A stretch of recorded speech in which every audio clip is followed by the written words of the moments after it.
Qu'est-ce que le péché? Le péché est une question de choix, de libre arbitre, lié à notre libre arbitre, ou le péché est lié à notre nature pécheresse. Nous avons vu plusieurs fois dans les épisodes précédents que le péché est une question de choix. Le péché qui me condamne est une question de choix. Si nous ne comprenons pas quelle est la définition réelle du péché biblique, nous ne pourrons pas comprendre qui est vraiment notre sauveur.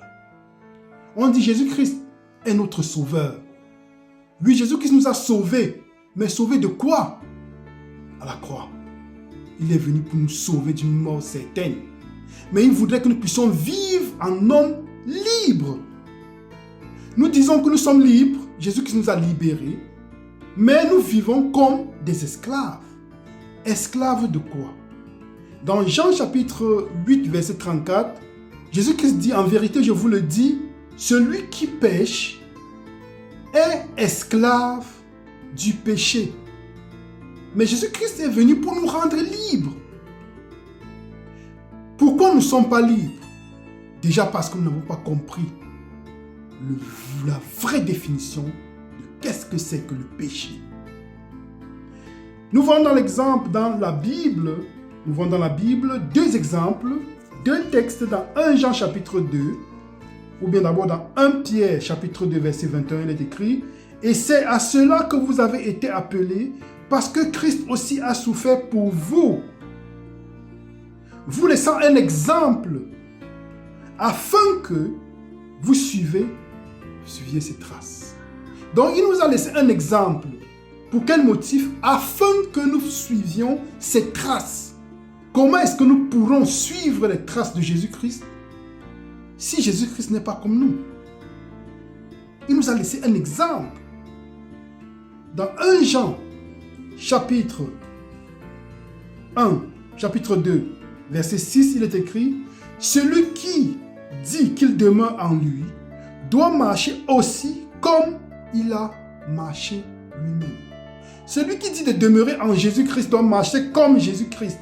Comment est-ce que Jésus-Christ a marché? Ici, on ne dit pas de suivre l'exemple ou de marcher comme Abraham, Isaac ou Jacob, ou Moïse, ou David, ou Salomon. Parce qu'il y a des personnes qui prennent des exemples de ces personnes pour dire, ok, voilà, ils ont péché, alors du coup, nous tous, nous sommes condamnés à pécher. Non, il dit de suivre l'exemple de Jésus-Christ, notre exemple. Donc, Jésus-Christ ne peut pas être notre exemple si Jésus-Christ n'est pas comme nous. Donc, c'est pour ça que c'est important de comprendre la définition du péché. Jésus-Christ vient dans la nature égale à la mienne. Il prend sur lui ma nature pécheresse, mais par la puissance de l'esprit. Étant donné que le péché n'est pas une question de nature, n'est pas une question de nature, mais de choix, Jésus-Christ, par la puissance de l'Esprit Saint, va toujours choisir la vie et non la mort. La lumière et non les ténèbres. La bénédiction et non la malédiction. C'est comme ça que nous comprenons bien en profondeur qui est notre Sauveur. De telle sorte que quand nous sommes tentés, nous regardons notre Sauveur, nous nous identifions à lui.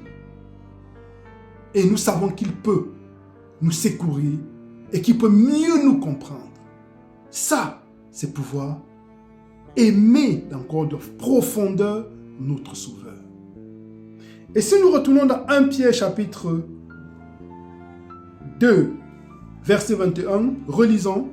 « Et c'est à cela que vous avez été appelés, parce que Christ aussi a souffert pour vous, vous laissant un exemple, afin que vous suiviez ses traces. » 2 points. Quelles sont ces traces? Lui qui n'a point commis de péché, et dans la bouche duquel il ne s'est point trouvé de mensonge ou de fraude. Donc on doit suivre ces traces. Quelles sont ces traces? 2 points dans la version d'Arby, dans la King James, c'est 2 points pour citer les traces. Lui, verset 22, lui qui n'a point commis de péché, première chose, et dans la bouche duquel il ne s'est point trouvé de mensonge. Et nous voulons, Jésus-Christ veut que nous puissions suivre ces traces en ces termes.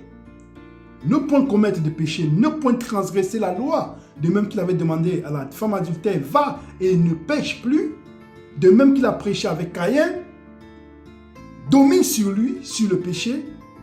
Il nous demande de pouvoir suivre ses traces, de ne point transgresser sa loi et que dans notre bouche, il ne soit trouvé aucun mensonge et aucune fraude. Ceci sera possible seulement si nous y croyons par la puissance de l'Esprit Saint. En Jésus-Christ, notre Seigneur Sauveur.